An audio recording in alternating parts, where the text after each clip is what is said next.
You're tuned to Once Upon a Fairy Tale. So we have Jeff DePaoli and Patrick Dougall right here on Once Upon a Fairy Tale, the podcast. Thank you so much, guys, for coming on and agreeing to be interviewed. Thank you for having us. Hello. Howdy ho. Jeff and Patrick run the podcast Disney Coast to Coast, and I guess my first question is to you guys. I know how it all started, so I'll start off here. I know the both of you met at the D23 Expo some years back, and that's how you got to know each other in the first place, and then decide to do the podcast. That is true. Yeah, basically, we were in line for a panel. Mm-hmm. Those lines are forever long. So it was a couple of hours. We just started talking, and then Jeff lived out in California, and I lived out in Florida. Therefore, the title Coast to Coast, because we were on both sides of Disney, and then I moved out here, and we still kept it. Yeah. Still going We strong. still top Coast to Coast. I like the ring of the title, so it ain't changing. Awesome. And when did it start? Which year was this? February 2014 was our first episode. So this month is 2 years. Wow. Yeah. Third season, 2 years. Congratulations. I have been following since mid-season 2, and it's my favorite podcast, I have to say. Well, thank you. You guys are so much fun. We try. The reality is we don't try at all. Yeah. It's pretty much we're just Disney nerds. So, but thank you. That's very nice of you to say. You're welcome. So I guess the next question would be, what first drew you guys to Disney individually? Like, I'm sure you each have your own stories, right? Jeff, You want me to go first? go for it. For me, it was always, I think we started as a kid, and for me, like, the first memory of seeing a Disney animated film in theaters was Little Mermaid. Well, I'm sure I'd seen some earlier because I was 7 at that point, but, like, that's the first one I really, really remember. And so I grew up in Boston, Massachusetts, so, like, my park was Walt Disney World in Florida, and I used to love going to the parks as a kid, but I think, like, the thing that really made it like a solid hardcore Disney fan for me was the more I studied Walt Disney the man himself, and he's really kind of a huge inspiration, and that's why I would say I'm like a diehard Disney fan, is really Walt. I love the products, but when you talk about Walt the man, that's what really gets me going. Yeah, I kind of had a similar story. I lived in Florida, so I always grew up around Walt Disney World, but it was the movies and the parks both together, and I think I was always a fan of Disney, but it wasn't until I actually moved up to Orlando and started going to college and being surrounded by Disney 24/7 that I really became part of that community rather than just a fan.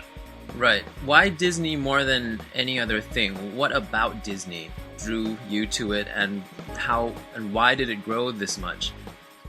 For me, I've always, well, let's face it, when it comes to theme parks, and theme parks really is like for me, it's probably my favorite division, maybe very close to the animation division, but the theme parks is what really did it for me. And, Walt was one of the first theme parks with Disneyland, and I think it was a level above all the rest, and I think to this day they still are a level above all the rest. I think that right now it's closer than it's ever been with, like, the creation of Harry Potter or Wizarding World of Harry Potter and all that stuff. Like, they are creating fantastic rides these days with new technology, but as far as, like, an all-encompassing resort, I think all of the competition still has a really long way to go as far as customer service and, spending a week-long vacation at a resort. The other ones I think you can spend, like, a couple days at and have a nice experience. But plus, beyond that, like the Disney theatrical, there's just so much. But as far as the theme parks are concerned, Disney's on a level all its own. Yeah, there's so many aspects to Disney, like you mentioned, like theme parks, movies, music. You can't not be a fan of Disney. I think everyone grew up with Disney, and it's if to hear someone say they're not a Disney fan is unusual. Especially now, because, like, if you were to say that, you're a liar. Yeah. Because that means you don't like Star Wars. Mm-hmm. That means you don't like Marvel. That means you don't like Pixar. That means you don't like Walt Disney Animation. That means you don't like Disney theme parks. Guess what? Every human on this earth loves at least one of those things. Yep. And the Muppets, I guess, right? Like, and the they Muppets, own absolutely. The copyrights to it. Awesome. So would you say Disney is like a huge part of your life now? And what would your life be without Disney? I don't know. You don't even want to go there. I honestly don't know. I mean, like, Walt has been a really big inspiration. So, for like everything I do. So I honestly don't know what the heck my life would be. I'm sure I would still be obsessed with entertainment, but I think it would be, I don't know if the theme park thing would be as huge for me if it weren't for Disney. Yeah. I was always a big theme park person, no matter if it was Disney, Universal, or whatever. So I think theme parks would still be a thing for me. But like, without Disney, I would have a boring life. I think. I mean, at this point, like, you can find me at Disneyland at least once a week. So yeah, I don't know. I'd probably just be like sitting home. Patrick's hobby is Disney. Yeah. Wow. That's so awesome. Honestly, you guys live so close. Not only is it Disney itself, it's just like almost more than half of my friend base, I think, is based around Disney as well. I would say Wow. definitely more than half. Of Yeah, yours. like I obviously wouldn't know Jeff, and I wouldn't know more than 75% of the people that I know, because it's basically just the Disney community is who I surround myself with. Yeah. Wow, that's crazy. And with such a love for the parks, would either of you, or have either of you, considered or have worked for a Disney park? I have not. I do wish I did the college program, but I didn't. It was not something. It wasn't something I was thinking of at the time. It was something that I looked into, but like I wasn't planning for. And by the time I really thought about it, it was kind of too late for me. And as far as working, here's the thing: it's such a magical place to me. I would hate to ruin the magic. Mm-hmm. And no matter where you work, I'm not saying I never want to work for the company. There are certain jobs within the company I would love to have. Mm-hmm. But to work in the theme park, I like secrets. You know, I know a lot about what goes on there, but I don't know everything. And some of the stuff I don't know, I prefer not to know. Right. Yeah, I had the pleasure of working at Walt Disney World for about 2 years. Wow. I wouldn't say it was my favorite job. I was definitely in a position that I was just, honestly, I was there for the pass, or the free admission. But I think there are definitely positions in the Walt Disney Company, like you said, that I would love to have. Like you said, it's one of those where if you work for somewhere, even if it's like somewhere as magical as Disneyland, you get to the point where you're doing it too much and you get sick of it, and I never wanted to reach that position. Yeah. But because even if we go, you know, Pat goes more often than me. I'd say I go about twice a month. You go about once a week. Mm-hmm. Even if we do that, sometimes we go for a couple of hours. Yeah. Because there's something new we want to see. And like I remember, I used to always leave work on a Friday night and then drive to just go see Fantasmic and or the fireworks. And like I loved the capability of doing that. But guess what? If you're working, you kind of don't have that option. It's like you're going to be here for 8+ hours, no matter what you want, and that's just a reality. And so it's nice to be able to just come and go as you please. But there definitely was some positive.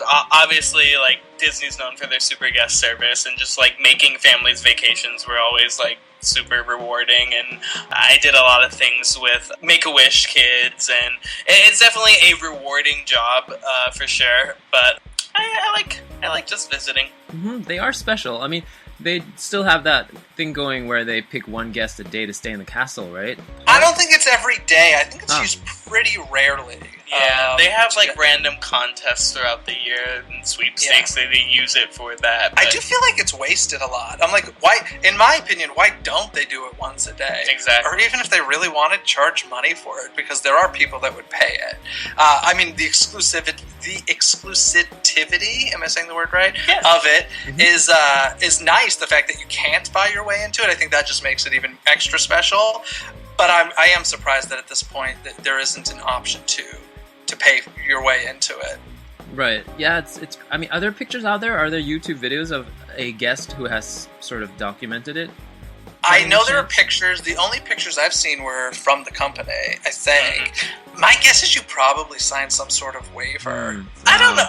They do have, I know, similarly to out here for the college program, when sometimes cast members can take tours of the Walt's apartment or the Dream Suite out here. You can take tours of the Cinderella Suite. And this is the one in California. That's Walt Disney World. That's in Florida. Okay. But yeah, there are tours. I know the Walk in Walt's Footsteps tours. When the apartment is unavailable, they take you on a tour of the Dream Suite out here in Disneyland. Right. Wow. Yeah, I would assume you must not be able to take photos or something because I've never seen them surface on Instagram or Periscope or YouTube or anything. Yeah.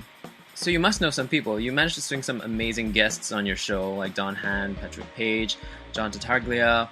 Can you tell us a little bit more at all? About booking guests? Sure. The connections I have I'll tell you, John Tartaglia is a friend. He became a friend because 11 years ago I was doing a talk show when I was in college, and he was on Broadway in Avenue Q, and it was one of those situations where I was like a majorly huge fan of Avenue Q, and I wrote to him, he said yes, I met him there, we've kind of stayed in touch a bit throughout the years, run into each other at Disney Expo, stuff like that, and then he recently moved out here because he's working on a new TV show and reconnected, and so that's just somebody I've known for years. In the case of Don Hahn, it was literally, he was at a screening that I was at, and I asked him, and he said yes. Yeah, He's so nice that way. It's just the thing of just asking people. Yeah. Like, that's all you have to and do. I mean, some of them, in some cases, it's through friends. Like, we had Tiffany Mink on, who runs Who's It's and What's It's, which is a Disney-inspired shop. And right. so she knew Patrick before. I guess we officially met her on the same day, but you had spoken to her through social media long before. You know, that was like a friend who were like, hey, come on the show. We'd love to have you talk about your stuff. So it's, as far as the guests are concerned, Patrick Page was another one that was just, I'll ask. I think maybe had a connection to him. I can't even remember, to be honest. But it was one of those things you just kind of ask. And I've asked people that have said no. Actually, I don't think anybody's said no. They usually just ignore you if they're not interested. But what they don't know about me is I will keep asking until you say yes or no. So Right. It's easier just to say no, and I'll get off your back. Okay. So in terms of the Disney fandom out there, do you find that there's huge support from them? And are many of the hardcore fans influencers themselves? Content creators like yourselves, do you think?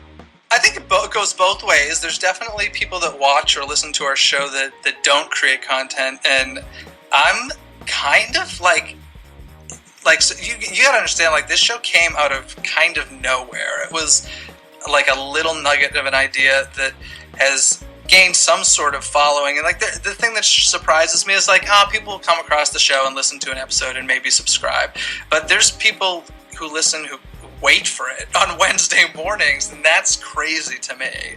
It's really like humbling, I guess. But a lot of them don't create content. But then there are some who, like, I remember when I was at Walt Disney World, I definitely ran into some people who created content as far as like they did Disney photography on Instagram or whatever. So like creating content is all over the place these days. So it definitely goes both ways in my experiences. How about you?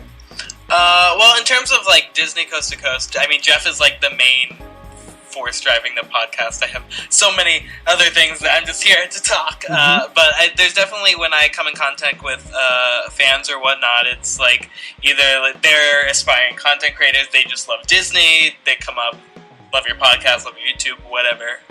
But like, I mean, not everyone loves just consuming Disney in any way, shape, or form. Especially at a certain age. Like, there's this kind of online content. There is definitely prime age, and it's like teenagers are the ones consuming this. Now, with the podcast, I find that it's very interesting because since we do it on YouTube as well as like SoundCloud and iTunes, the two audiences are drastically different. The people that watch us on YouTube tend to be like teenagers, and the people that listen to us tend to be older people who are there. I guess they're there kind of for different reasons, but they're both getting the same content. So I guess it's kind of cool that both groups of people are interested in what we have to do. They're just consuming it differently. Yeah. I do find that the YouTube crowd is vastly different from the podcast listeners. It'll be interesting to see where this crowd actually goes, because right now, I mean, YouTube's only 10 years old, right? So most of the audience are young listeners on YouTube, I feel, like young viewers, and it'll be interesting to see, like, say in even 5 years or 10 years, if the shift in popularity of videos is going to shift from like these sort of younger type videos to see if something like, say, a cook show could be as popular because, you know, people are growing up and stuff. Yeah, I think it's definitely a factor of the so-called millennials and our new way of consuming entertainment. I mean, a lot of old school companies still see YouTube or online media as still a far away thing, and others are embracing it. And like the more television and or film embraces it, I mean, the bigger online media consumption is going to be. But the fact that so-called millennials some people are only consuming YouTube, and even I would say Netflix and Hulu and platforms like that. Who knows where the future? I think the biggest difference I've seen on YouTube since its creation was the fact that when YouTube was first created, having a 30-minute show on YouTube like ours, nobody would have watched. It was all about 3 minutes or less, if that.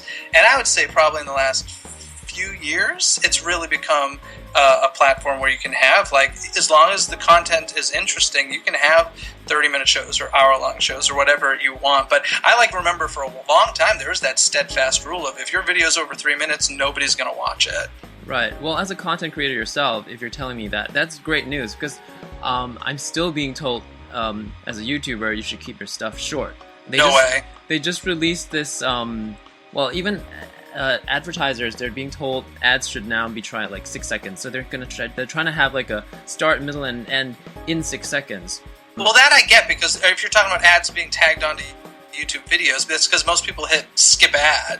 So they're trying to get people who are going to watch the entire ad in 6 seconds, that's so true. You can't skip it. So that I understand. And there's even a series, but though, it's true that there is a audience retention rate in terms of YouTube videos, and you can even go into the analytics and look when your viewers are dropping off, and it's a steady decline all the way through.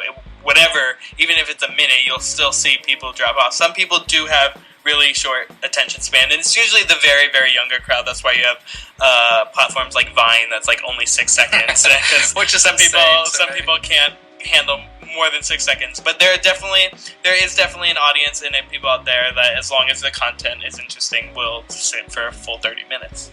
Yeah. There's even that new Instagram series that's out right now. It's called Shield 5. It's like 15 seconds every episode. It's crazy. Interesting.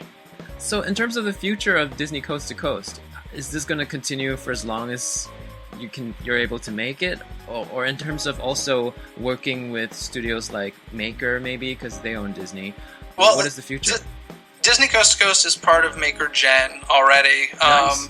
And as far as the future of it goes, I don't plan on ending it anytime soon, so I enjoy doing it. I think it's a fun platform. I think the thing is, if you're a content creator, at least if you're someone like me, I just really like getting new content out, and part of the reason I started podcasting to begin with was because it was an affordable and a time-wisely affordable way as well to create content weekly, which up to that point I had difficulty doing, just because I come from such a production background. The thing that I kind of learned through YouTube is the production value isn't as important as, say, the personality that's on screen, and even more so because the first season of our show was just audio, so it was even simpler. So I like the fact that I can create content on a weekly basis. Right. And in terms of, as in something that's financially viable, do you foresee pushing that a little bit more so this can be a full-time job? That'd be great. I mean, honestly, I love podcasting so much that I would love to have a show 5 days a week that were a different topic each day of the week. I would love to do that. It's not at that point yet by any means, but that'd be cool if I could figure out how to swing that somehow.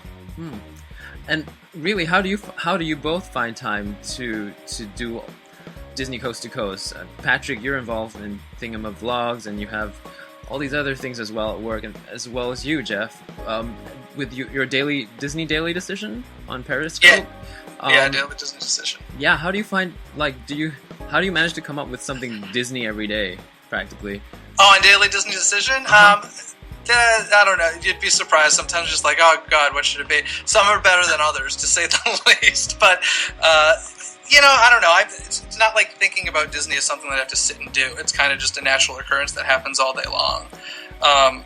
But where do I find time? I don't know. Yeah. I sincerely don't know. I honestly have no idea how Patrick gets to the park every week. because if I did that, this stack of stuff that I would have sitting on my desk, or even just daily stuff like laundry, I don't know when it would get done. Yeah, it's very, I guess, time management. I've learned, like I said, like I come here to do Disney Coast to Coast with Jeff, and I kind of have to push it on him because I have so many other things. But like a lot of times when I'm at the park, it's mostly because I'm doing a video. Like I do try to enjoy myself too, but like even on the weekends, I'm setting up other things. I'm trying to, unfortunately I had to push my main channel to the side, but I'm still trying to get like 2 to 3 videos out a month, but I'm keeping steady with Thingamavlogs and Coast to Coast. Nice. Alright, so guess what, guys? It's towards the end, so I'm gonna have something for you guys. Can you guess it? You say this at the end. Is it trivia? Yeah! Actually, can we record trivia with you and make it part of our show? This trivia? Sure, we can just, like, if you need to reset up and stuff like that, I can just stop this for now and then just... No, keep recording. So, I should just go ahead? I'm gonna do an intro, and, okay, just go with me on this, okay? Okay, I will. Hey folks, I am here with Dwayne from the Once Upon a Fairy Tale podcast, and Patrick and I are so happy to be guests on his podcast right now. We're actually in the middle of recording a show, and we're doing a little switcheroo here, where Dwayne is going to ask us our trivia for our show this week, as well as his show. So it's like a double trivia thing. Mm-hmm. So this is a new and unique way of doing trivia. Trivia time! And I've got a few questions, and you can choose whether you want to go on to the next stage, because it gets a little bit harder each time. Ooh, there's stages. Uh-oh, okay, here, let's hear it. But this is something you both can answer, because it's about the Hunchback of Notre Dame CD, which was recently out. Oh, yeah. Alright, so here we go. Name at least 3 songs that were not in the movie soundtrack, off the top of your head. Oh! Rhythm of the Tambourine. Esmeralda. Mm-hmm. Court of the Place of Miracles. On Top of the World. That's quite a lot already. Yeah. And there's Rest and Recreation. Made of Stone. Oh yeah, Made of Stone, of course. Wow, that's more than 3. That's amazing. You scored really well. We listen to it a lot. Are you ready for the next question, or do you want the next question? Okay. Well, now name 2 songs that were not in the German adaptation. Oh, Made of Stone definitely was. Mm-hmm. Hellfire, I believe, definitely was. 2 songs that were not. You're saying that were in the German. That were in the American one, but weren't in the German. Exactly. Okay. Esmeralda, I'm gonna guess. No. No, I'm gonna say Rest and Recreation wasn't. No, it was. You named one just now. Hellfire? One of Patrick's first ones. Oh, the Rhythm of the Tambourine. That's right, that's one. I'm not sure if you're going to get this one. Do you want the answer? The last one? Well, tell me this. Is it in the movie? And it was cut from... No. It's not in the movie. Finale. This is a tavern song. Oh. Yeah, where they court. Okay, there are 2 more questions. Do you want to continue? Go for it. Alright, this one might be to Patrick. I'm not sure if you watched the live stage version, Jeff. So the starting of both in the movie, in terms of Quasimodo's history, is slightly different, right, compared to the musical. Yeah. So Patrick, what did Jihan, who is Frollo's brother, what did his sort of gypsy wife die of? It was a disease? It was the plague or something, wasn't it? Close. It starts with a P. Starts with the P. It was the pox? Pneumonia. That's right. Pox. Oh, the pox. Okay. Yep. Alright, so last question. Do you want to do this? Go for it. This one's the hardest of all. Name 2 songs that only existed in the German adaptation. No idea. Patrick. It's probably like some German... I'm sure they're German titles. They are, but I found the English... Only in the German one.